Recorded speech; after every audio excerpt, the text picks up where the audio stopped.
Okay. Great, here we go. You ready? Wrong. The reason the MacNeil-Lehrer report and then the MacNeil-Lehrer NewsHour took some of the shape it did sprang out of a certain amount of animosity Jim and I had developed personally towards the behavior of some producers we worked with. And this isn't a condemnation of television producers as a whole, but it illustrates why we wanted to run our own show. Because we were tired of being pushed around in what we regarded as silly ways that had nothing to do with the content of what you were trying to do. And I'll give you two examples. When Sandy left and Jim came, our weekly show on public television was something called America 73. It was an hour once a week, using documentary pieces, 3 or 4 within the hour, as different facets of the same story. There was a studio set, and it had 2 balls hanging from the ceiling on rods, and they were motorized so that they revolved. The balls were painted chroma key blue, and at certain points as we introduced the show, one of us or the other would walk a certain number of paces, stand beside one of the balls would revolve, they would project into the, or superimpose on the ball, whatever video image they wanted for an upcoming segment. And then we would walk to another one and the ball would revolve, and, well, anybody who knows television knows this is a recipe for total disaster. When the balls revolved, they never stopped quite right. They would go too far, or no, they jerked. The wrong picture would be in them. We'd take the wrong number of paces.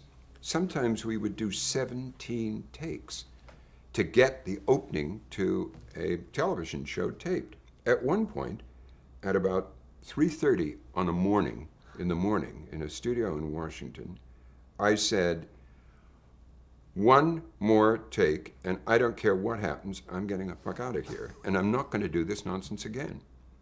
So we did one more take, and that was it. Anyway, it was absurd, but even more absurd. There was, I was slated as one segment in a thing on new styles in the law to do an interview with Melvin Belli, the famous lawyer in San Francisco, who revolutionized tort law. He was famous for bringing victims or alleged victims of various mishaps into court and pleading tearfully and getting them huge settlements. Anyway, his office was in a picturesque building in downtown San Francisco. So the producer I worked with had the idea that I should introduce this. Instead of a traditional piece to camera, I should be driving a convertible across the Golden Gate Bridge and speaking the piece to a camera in a helicopter that was riding alongside the Golden Gate Bridge.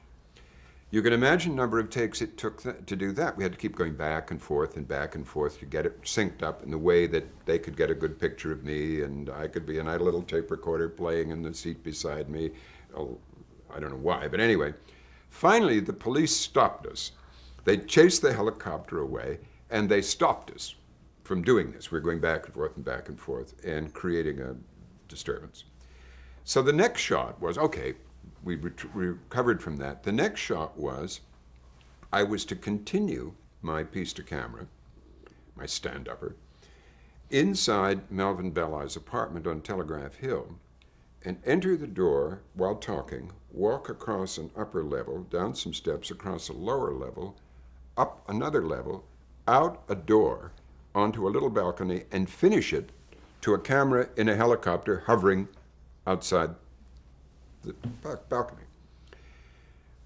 Also fraught with disaster. But the main disaster was that while the helicopter was churning away outside and I was talking to the camera in the helicopter, its rotor blades were decimating all the spring gardens of all the little old ladies down the hill and the apartments and houses beneath this. And finally a police helicopter came and arrested that helicopter and took it away, and I don't know what kind of damages had to be paid to all these daffodils and tulips that had blown away by the rotor blades. Eventually we got to Melvin Balai's office and did a straight interview with him. But I, remembering these two incidents, I just said, this is not going to happen. I'm just not going to put up with that anymore. That has nothing to do with what we're trying to do. We're trying to do some serious journalism on television. It's absolute crazy show business. The producer in question later went on to have a great career, a very successful career, elsewhere. And we firmly decided that if we started a program, a nightly program, we were going to run it ourselves. And so then we got into a big fight over this, and I said, I'm just not going to do this. If you insist on doing it that way, I'm not going to do it, and I'm going back to London. Immediately, I announced I was going back to London. WNET in New York called up and said, hey, wait a minute. You can do the program here the way you want to do it. And I said, no, I'm fed up with the politics of public broadcasting and fed up with being pushed around, and I want to go back where it's sane and where you don't need to explain what public broadcasting is, the BBC, and where I can do really good work and be left alone and also enjoy the lifestyle. I had a nice house there, my kids were in schools, and it was fine. So I went back for 2 years, and a fellow called Bob Kotlowitz, who subsequently became my closest friend and still is, in New York, started coming over to London from WNET. He was the vice president for programming. And eventually, after 2 years, he and Jay Islin, who ran WNET then, persuaded me to come back from the BBC and start a program. And so that was the beginning of MacNeil Era as a daily program. I'm going to stop there because I think that's a separate thing which I'd like to talk about to give you a chance finally to ask a question or take it where you want to take it. No, well, let me just kind of go back on a couple of things. First of all, during this Watergate controversy, and PBS was trying to make a decision whether they should do the coverage, the kind of coverage that they ultimately did that you've already described. Yeah. Who were the players in that battle? Well, the players were Jerry Slater, who was the general manager of PBS,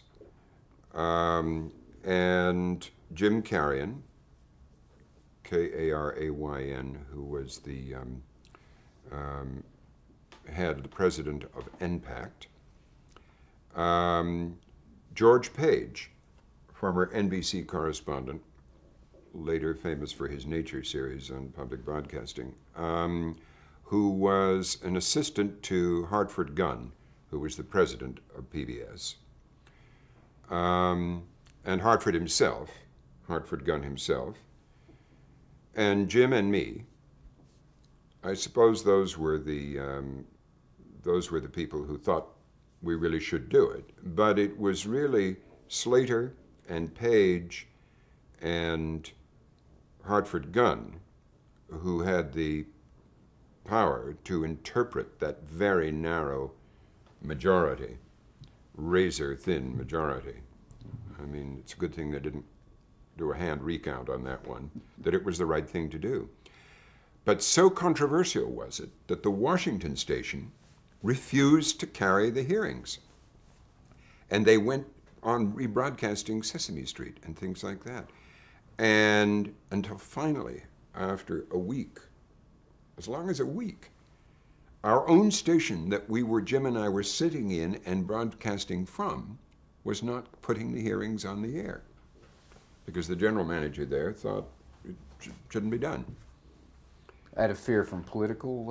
I hate to analyze his motives, but and strangely, his name has gone out of my mind at the moment. Easy to find out, but he just insisted, and we thought this was the most absurd situation in the world. Here we are doing historic broadcast. Mind you, we didn't know then, nor did he, that it was going to be such a success for public broadcasting. But he didn't carry it. Finally, people prevailed on him, public opinion prevailed on him. You got to carry. Why aren't you carrying it? Everybody else is, and day and night. And the hearings were the making of public broadcasting as a news and public affairs competitor with the commercial networks. Did you cover Nixon's resignation? Oh yeah, yeah. I covered all that for the BBC. I was back with the all for BBC BBC. then, Mm-hmm. and so I didn't cover the House Watergate hearings. Jim did, and he stayed on at WETA in Washington when I went back to England, and I found myself as much back over here from England that year and the year after, with a couple of exceptions. Doing the rest of the Nixon story. Were you pretty much a free agent for BBC in your Well, ability to no, cover? no. I Nixon? was one of 5 reporters on a program that had an hour once a week, and it was kind of the highlight. It was the sort of flagship program of BBC Current Affairs, and we would negotiate with the editor of the program, but I kind of had the U.S. political story by default, since I was the one on the staff of the reporters who really knew it best. I also did I did a lot of European politics at that time. In '68, for instance, I covered de Gaulle's fall in Paris, all the student riots in Paris and the demonstrations all over France that brought about the overthrow of de Gaulle. I was there while doing that stuff. I also went to, we did 3 1-hours. To give you an idea of the range, we did 3 1-hours on Pakistani immigrants to Britain and where they came from and how they adjusted to British life and what the tensions were and the changes in, for Muslim women raised on quiet farms in the Punjab in Pakistan suddenly found themselves in narrow little houses in dark streets in Bradford in the north of England. And 2 of those were done in Britain, and I spent a month in Pakistan filming on in those villages and farms. That's when I did a profile of Rose Kennedy, which involved a long interview at Hyannis, and then another one 6 months later in Palm Beach when she was 90. And later when she was 100, and the family was looking for, they wanted to do a tribute and stuff on television, they had to use, including Maria Shriver, had to use my footage because nobody had got her to talk that much. It's a funny, did I tell you that story, the Rose Kennedy story, before in the previous... I don't believe so. May I tell you that story? Because Sure. while it occurs to Absolutely. me, it's funny. We set up in the living room of the so-called ambassador's house in Hyannis, in the Kennedy compound, where Joe Kennedy and Rose Kennedy lived, where I'd been a number of times as a White House reporter years earlier, where we used to see the helicopter coming in, and all the family running out to greet him and all of those summer days.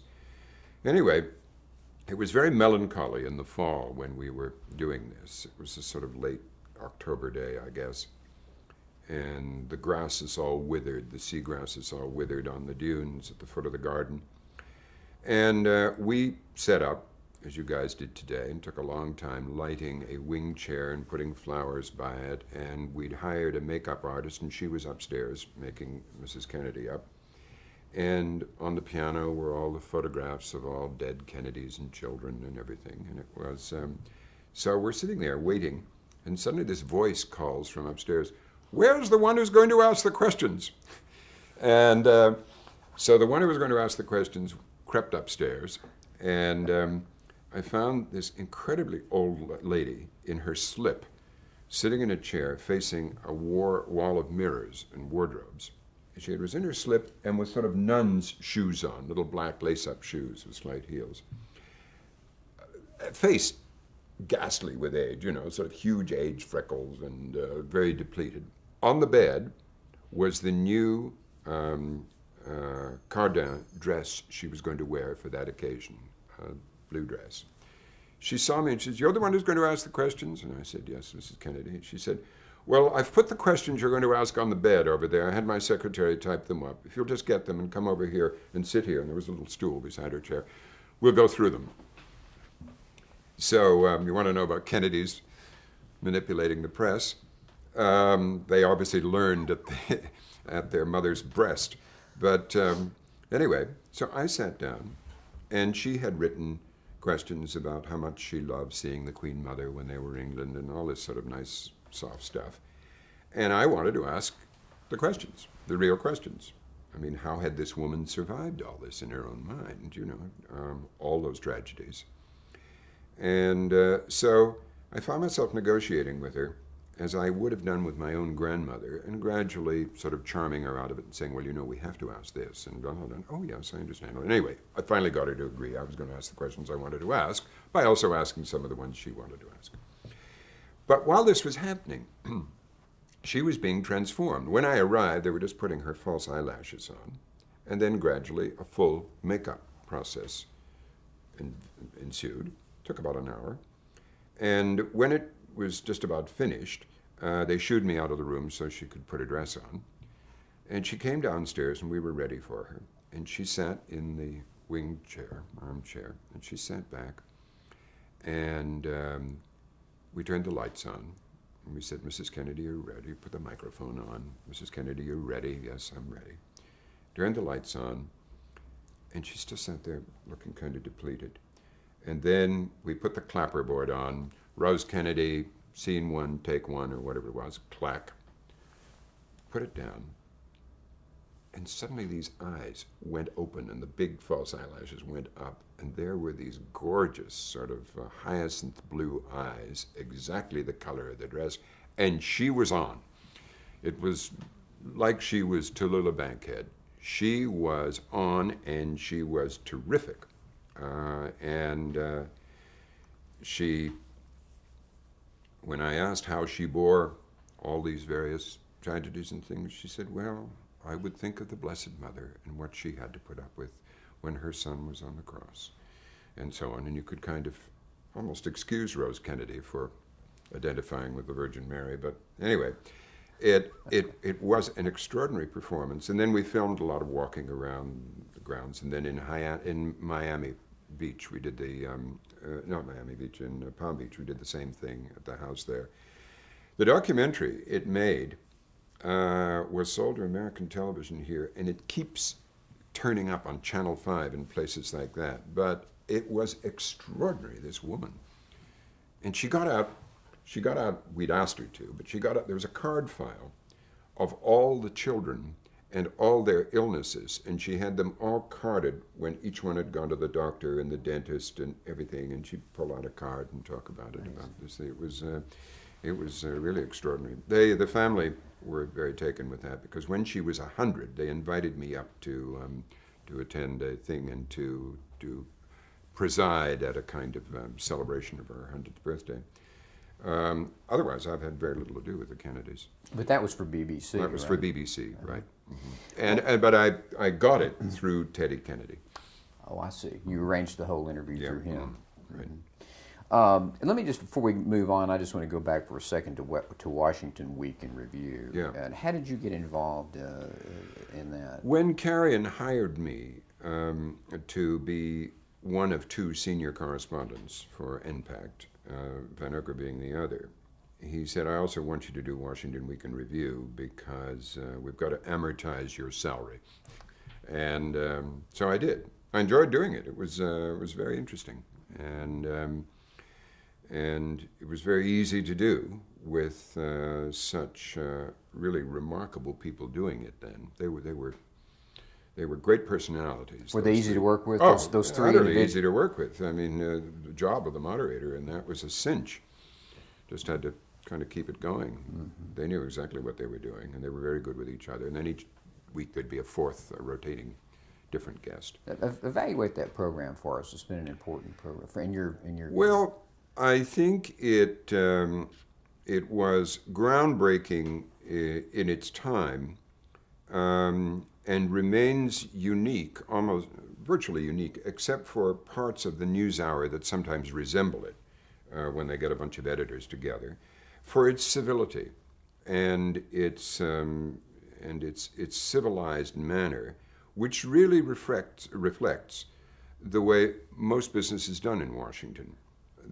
In that way, people do not shout at each other in Washington. They don't throw food at each other when they're discussing politics.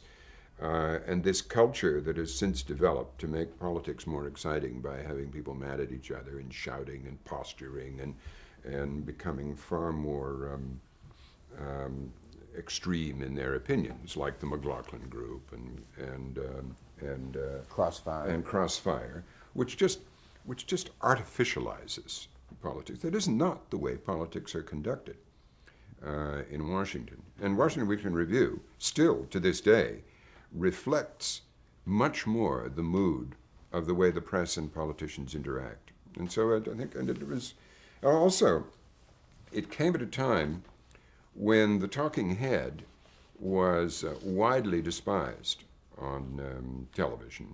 Remember, these are the days when there are only 3 or 4 television stations in each city. Maybe in big cities, 3 network, 1, maybe 2 independents, and an educational station. That was it.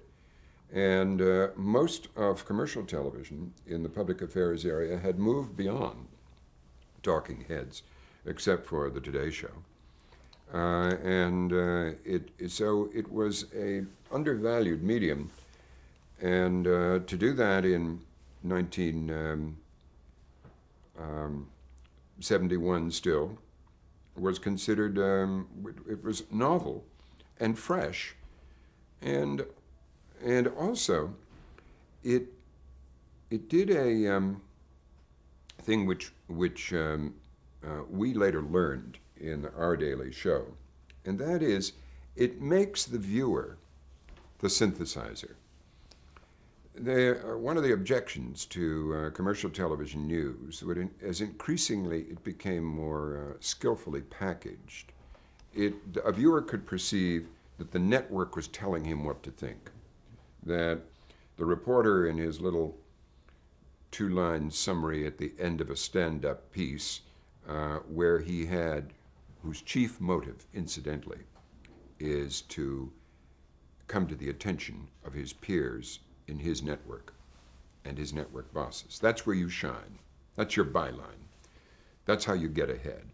It's by the way you package those pieces. And until all news television came along and you got ahead by standing there talking endlessly, this was the way it's that little 2-line, well, they may say that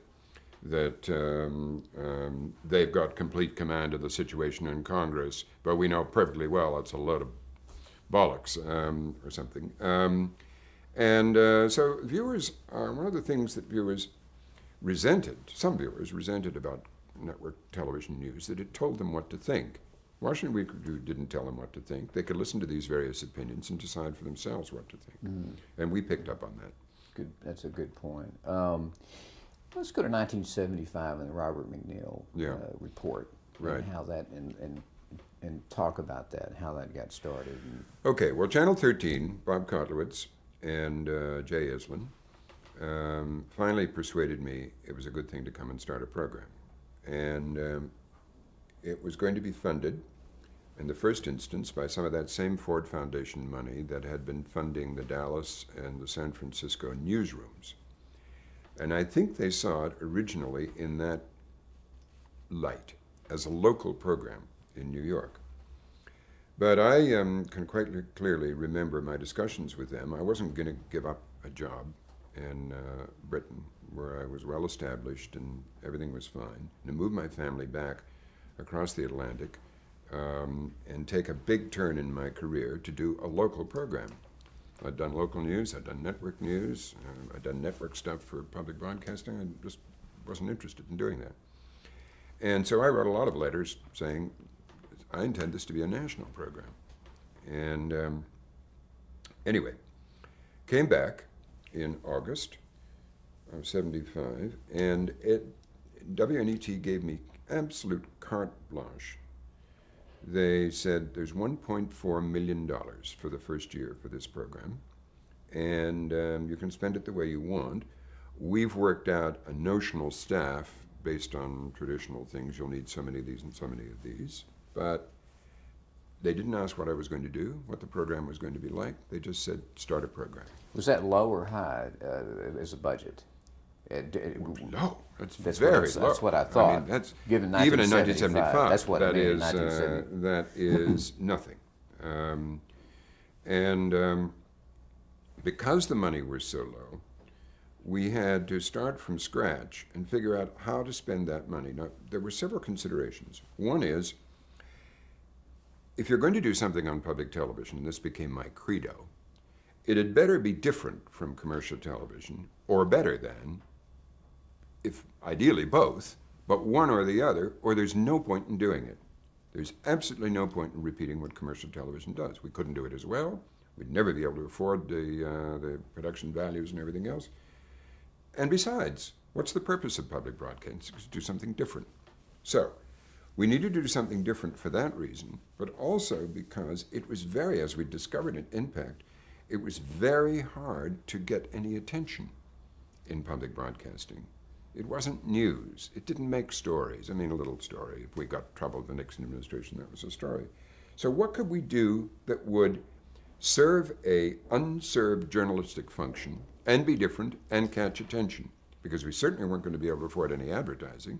So the only publicity to get the program known was going to be if it generated some news of its own.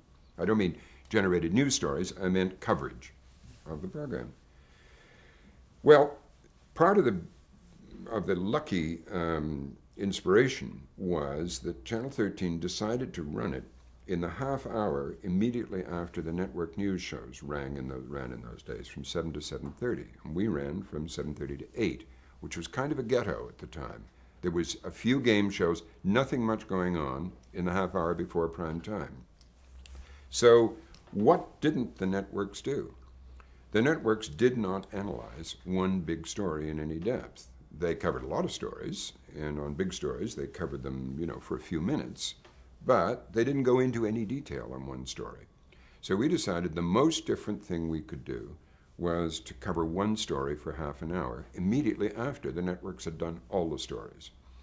And we could hope that some audience might come over from them to us, and it happened. And so how would we do one story a night? Well, we would get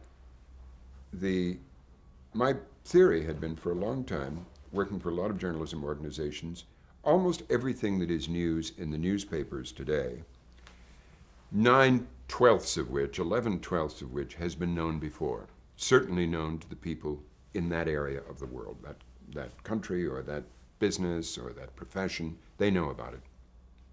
It's only the last thing that happens, the yes or no vote, the up or down, the opening, closing of the gate, that makes it the news story, that puts the top on it. So if we could find the people who knew what the situation was going to be with the water supplies in the United States, or knew what in the case of the first program we did, what the economic situation was in New York. New York was about to go bankrupt, remember, in 1975. If we could get the people who really knew, and the people who had solutions in mind for it, and debrief them before, and then put them on, and get them to give their different opinions and argue with each other, or discuss with each other after they'd each had a chance to give their different opinions, we would be doing a number of things at the same time. We'd be reporting, because you'd be doing just what a reporter does. He goes to the best authorities he can find and asks them what's going on. We'd be getting opinion in the form of editorial opinion from these different points of view. We'd be getting analysis from them. And the viewer, looking over our shoulders, would synthesize all that. And I'm going to stop you right there. We're going to break. I want to get all. I